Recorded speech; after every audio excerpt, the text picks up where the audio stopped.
Depuis mon enfance, je collectionne les bobines de films d'amateurs et d'anonymes. Voir la vie des autres m'a sans cesse fasciné. Ces cinéastes d'un jour filment leurs amours, leur bonheur, dans une vaine tentative d'arrêter le temps. Peut-être que ces bobines de films peuvent m'apprendre des choses sur mes ancêtres et sur moi-même. Après tout, les histoires de famille se ressemblent souvent.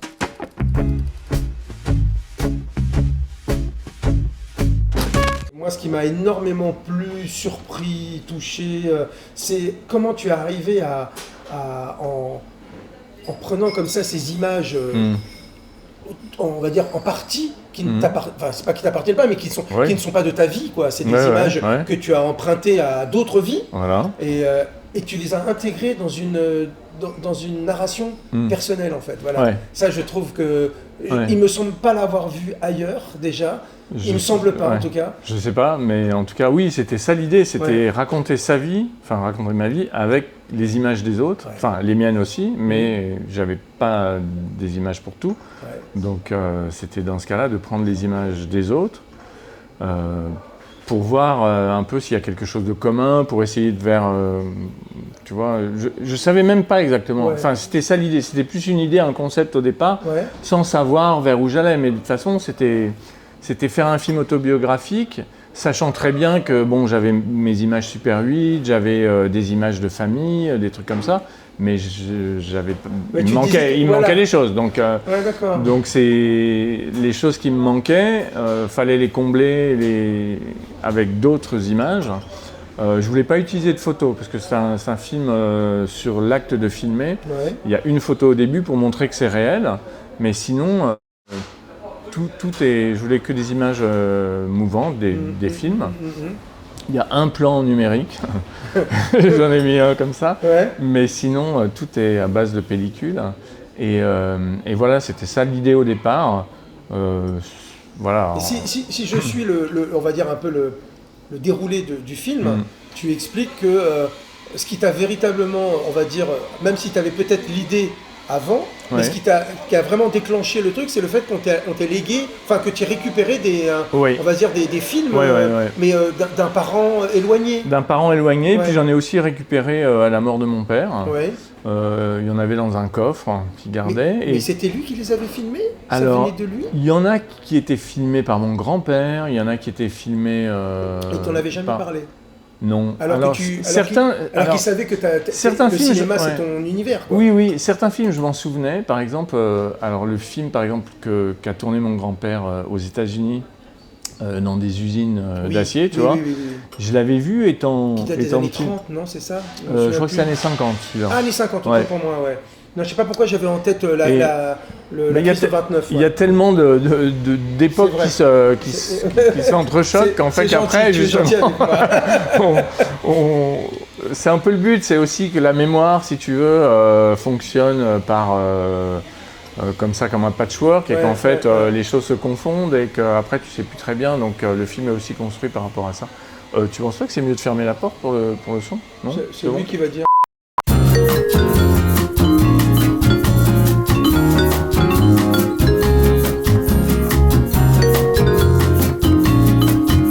J'avais déjà vu, on va dire, ces films de ton grand-père. Quand j'étais petit, tu vois, j'adorais projeter tout ça, et j'allais me projeter des films là où habitait mon grand-père, et il y avait ces films-là déjà. Et il y avait aussi surtout un film, donc c'était des films 16, et il y avait un film 16 du mariage de mes parents, que lui, je n'ai pas retrouvé, hélas, qui était, je sais pas, qui a été détruit, peut-être par la deuxième femme de mon père ou quoi.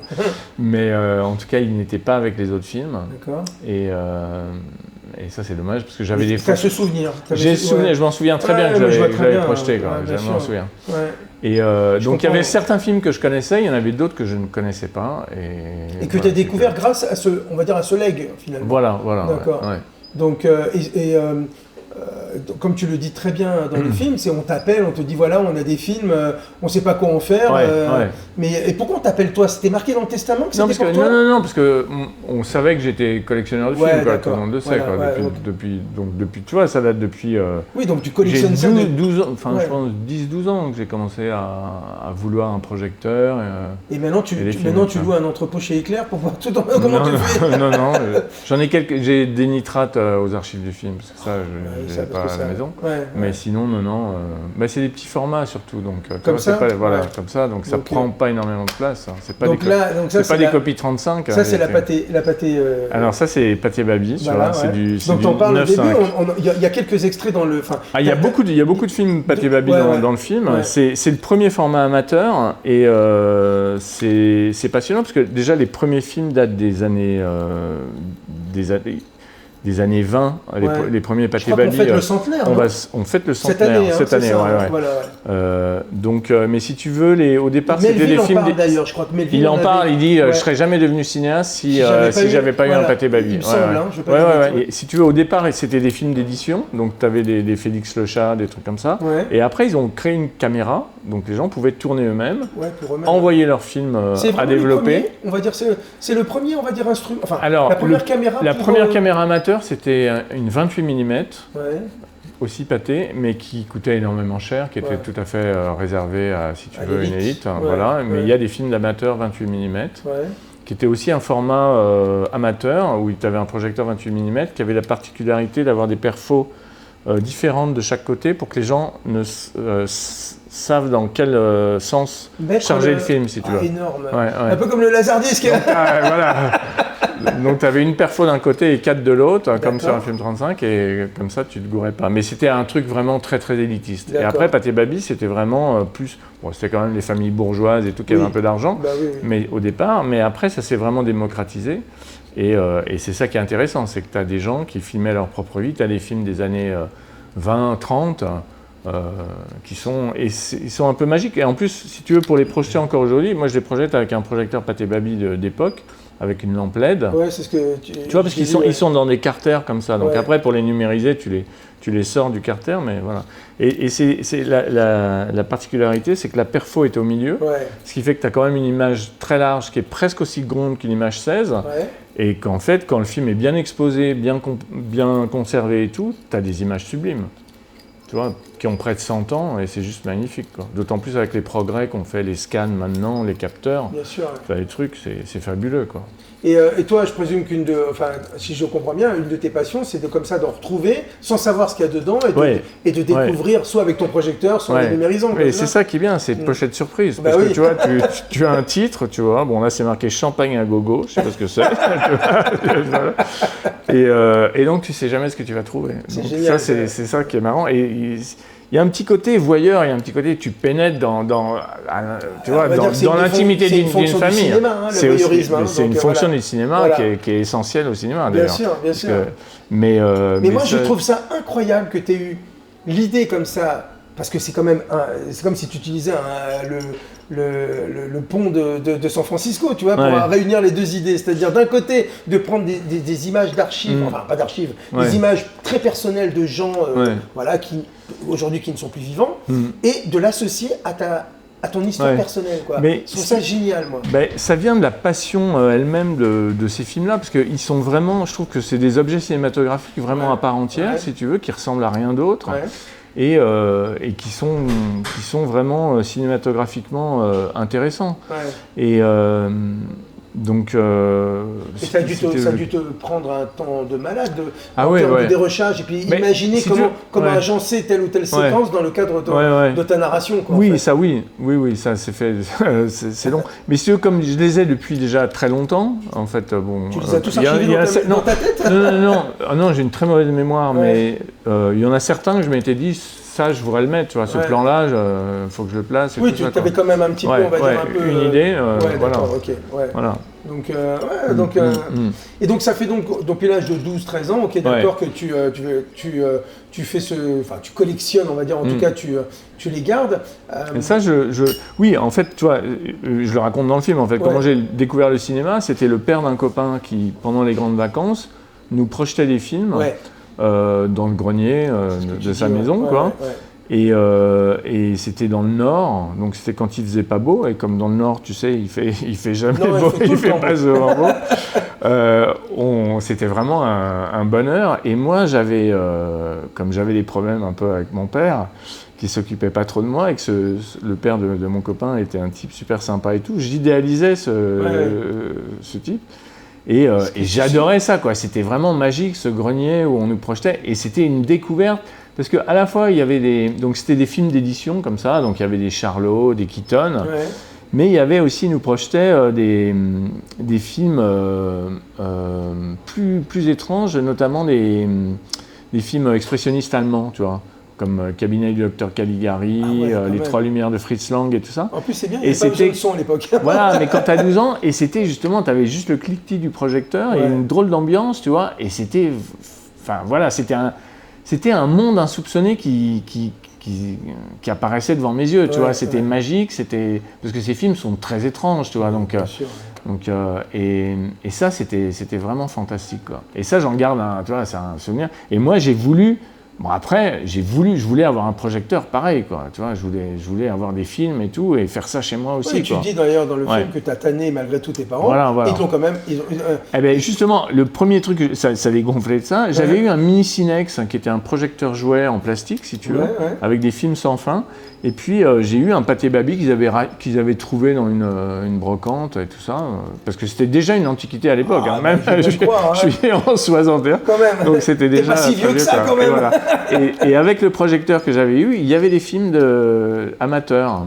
C'était filé avec. Ça s'était trouvé que, si tu veux, avec le projecteur, il y avait... Ah oui, donc on va dire, c'est pas que c'est une évidence, mais malgré tout, on arrivait à trouver comme ça ouais, on en trouvait. Ouais. Et tout de suite, j'ai trouvé ça intéressant parce que si tu veux, justement, ce côté, tu sais pas ce que tu vas trouver, tu pénètres la vie des gens, l'intimité des gens. Bon, des fois, tu as des trucs vraiment très chiants. Souvent, c'est aussi mal filmé. Tu as des trucs où les gens balayent avec la caméra, tu vois, font jamais de plan fixe. Donc, et ça, c'est très frustrant. Il y a quand même beaucoup de baptêmes, beaucoup de mariages, beaucoup de trucs comme ça. Voilà, Bah, mais même des films qui ont l'air insignifiants peuvent être très intéressants parce qu'ils sont témoins, par exemple, de lieux, d'époque et tout ça. Donc. J'adorais l'excitation de charger le projecteur d'une nouvelle bobine, la découverte de ce que j'allais y trouver.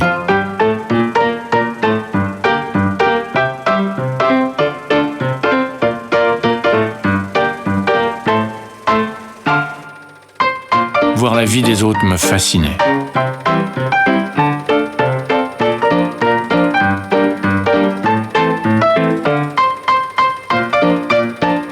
Il y a aussi un autre truc qui m'a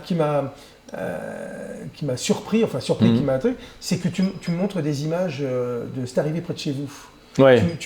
J'avais jamais vu, moi. Peut-être que j'aurais dû mieux regarder les bonus, mais c'est des rushs. Oui, c'est des rushs. C'est des trucs qu'on n'avait jamais vu, quoi. C'est des prises, c'est des rushs, quoi, si tu veux. Donc c'est des prises que tu as gardé, toi, quoi, en fait. Que j'avais gardé. Alors, j'en ai quelques-unes, j'ai pas... Il y en a qui ont été perdues parce qu'on montait chez ma mère, on avait mis une table de montage chez ma mère, et les bobines, certaines bobines étaient à la cave. Et après, ma sœur a déménagé, a récupéré l'appart, a viré les trucs et ça. D'accord. Ouais. Et donc moi j'ai vu des images que j'avais inédites pour moi. C'est une séquence qui est très émouvant, c'est une séquence qui est dans le film, si tu veux. Mais alternative. Alors voilà, en plus, ce qui est marrant, c'est que cette séquence, en fait, c'est donc la scène où Ben se projette un film et dit. Et qui est un film de famille, et il dit ma grand-mère, et tout ça, avec des nanas qui dansent, si tu veux. Si tu te souviens. Bien sûr. Voilà. Et donc après, il redescend et dans l'escalier et tout ça. Donc dans le film, c'est une autre prise. On voit Poulvord, justement. Voilà. Mais on la voit pas, cette prise, exactement dans le film. Et dans le film, voilà, parce que c'était une prise alternative, ça, voilà. Et où il parlait du cinéma et de ça, et que j'ai trouvé qu'il allait bien, voilà, parce qu'il dit, déjà, où est-ce qu'on sera dans 10 ans, et ensuite... C'est la mémoire de cinéma, c'est la mémoire et de ça, il partait dans un espèce de délire. J'ai toujours voulu devenir réalisateur. Tu m'imagines dans 10 ans quand on se verra tous comme ça? Toi qui auras grossi, Rémi? André, lui, peut-être qu'il sera devenu chauve. Dans cette arrivée, il y a cette petite séquence où il se projette ce film avec un film d'amateur, qui est un film étrange, qui est un film, et pour la petite histoire, si tu veux que je te... vas-y, moi je suis... En fait, ce bout de film-là, quand Anna Maria, avec qui j'étais, qui je suis toujours, puisqu'on la voit dans le film, Anna Maria était en Pologne, faisait un échange en Pologne à Cracovie, et j'étais allé la voir là-bas, et j'avais acheté une caméra 16 dans un pawn shop, tu sais, où tu laisses les trucs pour... une petite Arriflex 16. Mais là-bas en Pologne? En Pologne. D'accord. J'avais acheté 1 million de zloty, ce qui faisait $100. Et donc j'avais changé $100 et j'avais un tas de zloty comme ça, tu vois. Et le mec, tu vas dans le truc, le mec il met un truc en plastique, en caoutchouc, pour compter, il met les trucs, il compte l'argent, il empile les trucs. Et j'avais acheté cette caméra, qu'on a utilisée d'ailleurs pour tourner cette arrivée, pour les plans muets, pour d'autres. Ça servait de seconde caméra. Ouais. Les poursuites sur le toit, par exemple, et tout ça. Et dans la caméra, il y avait ce film développé des nanas qui dansaient. Et donc, je me suis dit, c'est marrant de le mettre, on va le mettre on va trouver le moyen de l'incorporer dans cette arrivée. Et donc, ça a donné cette séquence où. Voilà, déjà à l'époque. Je dirais que ton concept, il était déjà un peu là. C'était un prémisse de ça. C'est extraordinaire. Ouais, je m'en souviens. Je vais regarder la séquence de toute façon maintenant. Ouais. Les parents que l'on voyait à l'image semblaient follement amoureux et pleins de bienveillance pour leur enfant. Un tel bonheur familial était pour moi étranger, inaccessible. À partir du moment où je me raconte, où je dis je vais raconter ma vie, tu racontes tout. Tu vas pas commencer à même si déjà face à soi-même on sait même pas si tu veux. Ça c'est un truc dingue. C'est l'histoire du mur. Quand il construit un mur dans la maison au moment du divorce entre mes parents, il construit un mur dans la maison pour la séparer en deux. C'est un truc c'est un truc carrément de fiction si tu veux. Mais pourtant c'est tout à fait vrai si tu veux. Et là j'ai pas d'image filmée donc j'ai des photos pareil je voulais pas mettre toi. Mais donc là pour vraiment remettre le truc pour expliquer pour que les gens parce que là ça fait on fait conversation entre c'est juste que donc au moment où ton père dit à ta mère on va divorcer ou on va se séparer lui il revient à la maison et il est à un moment il fait construire un mur au sein même de l'appartement. Voilà, il fait construire un mur et il fait venir deux mecs, tu vois, deux maçons qui construisent un mur. Et en fait, on se retrouve avec le mur et la maison séparée en deux. Bon, coup de bol, il y avait 2 entrées, donc ça allait. Heureusement, et en fait, et voilà quoi. Donc des histoires comme ça, enfin voilà, bon, à la fois c'est marrant à raconter. Avec le recul, on va dire. Je présume qu'à l'époque, tu n'as pas trop rigolé. Mais donc voilà, et puis tout le reste, enfin voilà, autant être. Voilà, je raconte ma vie. Donc, et ce qui est curieux, c'est que justement, si tu veux, le film touche les gens, en fait, c'est qu'en partant d'un truc très personnel. Qui ne concerne que toi, qui est tout à fait chacun va le récupérer peut-être. Chacun retrouve des trucs à lui, ça touche. Bon, de toute façon, on a tous un papa et une maman, et puis les histoires de famille. D'ailleurs, je dis, les histoires de famille se ressemblent souvent, quoi. Enfin, c'est tout le temps des histoires. Et en fait, voilà. Curieusement, si tu veux, il y a une espèce de côté universel. Qui surgit de ça, tout en étant. Mais je dirais même que après, je dirais le troisième pilier, on va dire, du film, au-delà de te raconter de cette prouesse que moi je trouve un peu technique de montage, d'avoir associé comme ça ta vie personnelle sur des images quand même, on va dire étrangères, je dirais à la base. Pour moi, on l'a abordé un peu tout à l'heure, le côté voyeuriste dont tu parles. Ouais. Pour moi, c'est l'essence même du cinéma. Et donc, pour moi, c'est un magnifique cri d'amour, ton amour pour le cinéma. Ouais. Donc, je trouve même des clins d'œil cinéphiles. Il y a quelques incroyables. Trucs, tu vois, t'arrives en prenant des images telles quelles. Donc, comme je ne suis pas moi qui vais en parler, je dirais à la limite, donne-nous peut-être 1 ou 2 exemples que t'as balancé dans le film de clins d'œil. Par exemple, il y a un traîneau qui fait Il y a aussi des clins d'œil. Il y a un clin d'œil BD. De Tintin, qui est parce qu'il y a la cheminée d'un bateau et on a mis un cache rond avec le tut. Non, il y a des petits, il y a un plan par exemple, mais c'est stupéfiant justement, c'est un film Pathé Baby et c'est une bataille de boules de neige avec des enfants et en fait c'est Napoléon, c'est un plan de Napoléon quoi. Oui. Et c'est comme Napoléon quoi, c'est très curieux parce qu'en plus Napoléon était aussi édité par Pathé en Pathé Baby, si tu veux. Il y a aussi un autre truc là, que tu exprimes aussi, je pense, dans le truc, c'est, on va dire que c'est un peu plus bateau, c'est, on va dire, le temps qui passe. Quoi, oui. Voilà. Donc, C'est pas bateau, parce que je veux dire, on est pris dans le temps. Je dis bateau pour, on va dire pour les personnes qui commencent à prendre de l'âge, quoi. Tu vois, peut-être que pour ceux qui ont 20 ans aujourd'hui, tu vois, ils s'en foutent un peu de cette notion. Mais je trouve que ils devraient s'en préoccuper. On va dire, on va pas faire comme nos pères, quoi. Non, justement, non, mais c'est un truc qui m'obsède, moi, ça, le temps qui passe, parce que si tu veux, moi, j'ai le sentiment de... Enfin, d'ailleurs, on ne se voit pas vieillir, grandir, quoi. Tu as l'impression qu'on est des gamins. Voilà. Enfin, je sais pas, il y a peut-être des gens, mais moi, en tout cas, c'est un truc qui m'a... Voilà, je me suis pas... J'ai l'impression d'avoir 20 ans dans la tête, de ne pas avoir grandi, si tu veux. Et ce qui est assez... ce qui peut sembler tragique, quoi. Mais, pourquoi non, mais voilà. Raison.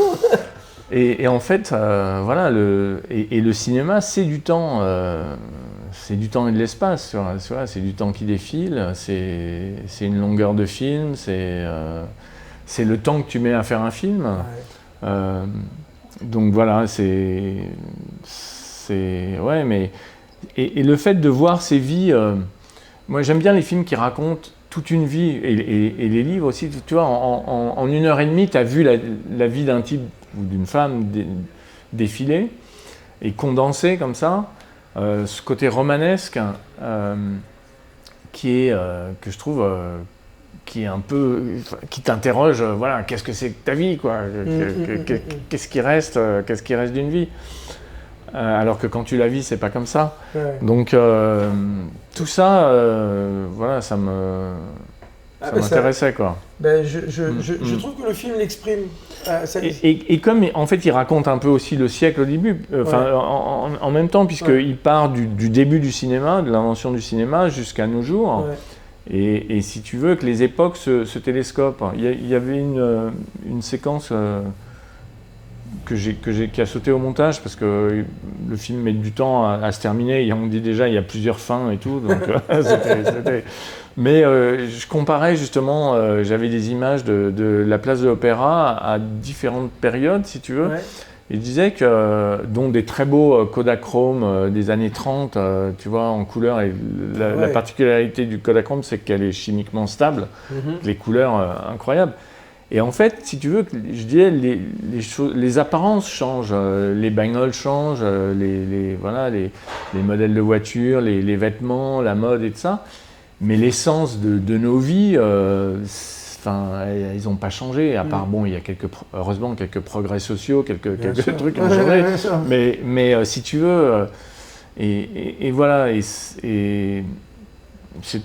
c'était vrai. Je sais pas, je l'ai pas vu la séquence, mais c'est con de parler d'un truc. Mais ça fait rien. Mais bon, tu vois le concept, si tu veux. Voilà, ça va dans le sens de ce que moi j'ai ressenti sur le reste du film, c'est-à-dire que je trouve que tu as une façon de parler, on va dire de nous, de tes semblables, enfin, un peu de l'humanité. Il y a un côté très doux, très. Je trouve que t'es pas cassant, quoi. T'es pas. Autant être, je sais pas, autant être bienveillant, autant être. Mais je trouve ça, voilà, quoi.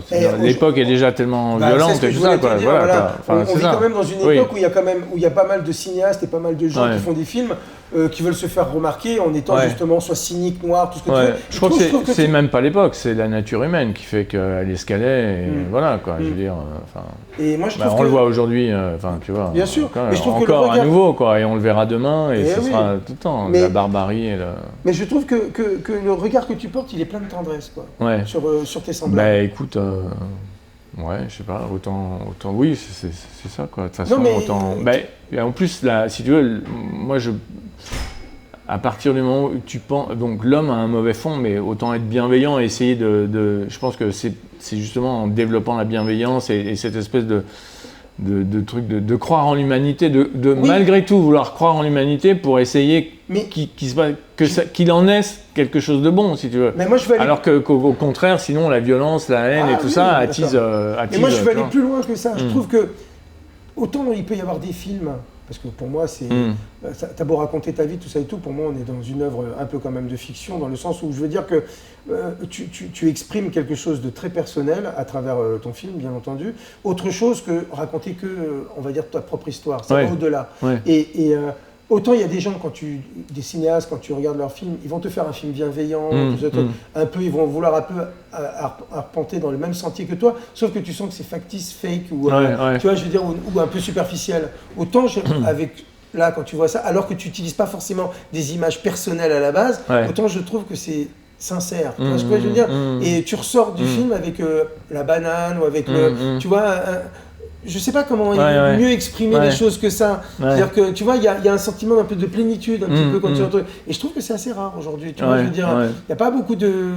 Enfin, en tout cas, je ne ressens pas ça dans le cinéma d'aujourd'hui. C'est marrant, mais moi je voulais faire un feel good movie quand même, tu vois, parce que justement, à travers le truc, en disant. Il y a des films good movie que tu oublies au bout de 5 minutes, c'est ça que je veux dire. Mais c'est ça, c'était le truc, la conclusion, s'il y en avait une, ce serait, la vie vaut le coup d'être vécue, quoi, malgré tout, quoi. Donc c'est un peu ça. Donc peut-être c'est ça qui fait que tu as le sentiment un peu de dire voilà, puisque c'est le truc justement à la fin, c'est de dire moi aussi j'ai aimé, quoi.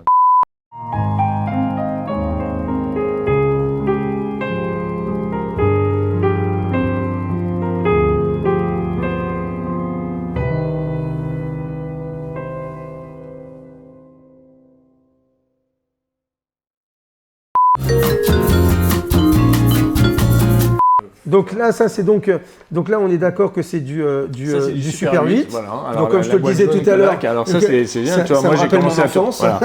Et moi quand j'ai d'abord eu le projecteur, tu vois, où j'achetais pareil des Chaplin, des trucs comme ça, des films Office. Et il y avait un type qui s'appelait Jean Gabory, qui avait fait il a restauré, je crois, La règle du jeu. Et il avait une maison d'édition de Renoir. Ouais. Et il avait une maison d'édition qui s'appelait Cinémathèque pour vous. Et il importait des films américains, Black Hawk, qui était un éditeur américain qui faisait des Super 8. Et il vendait aussi des films Super 8, si tu veux, alors j'ai un Méliès qui l'avait édité. Je suis persuadé que mon père devait connaître ça, parce que nous, on avait ça à la maison aussi. Et donc j'achetais après chez lui, alors ça coûtait assez cher et tout ça, j'économisais, tu vois, de ça, mais après je pouvais m'acheter, j'avais le mécano de la Générale, en 4 bobines, 120 mètres et tout ça. Et tu avais l'intégralité du film ?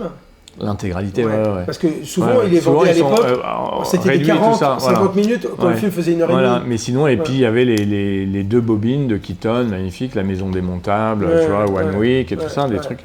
Et après, j'ai eu ma caméra, et j'ai commencé à filmer, voilà, et c'était génial, parce que tu filmais, t'envoyais le film à Kodak au développement. Tu savais pas ce que tu avais filmé.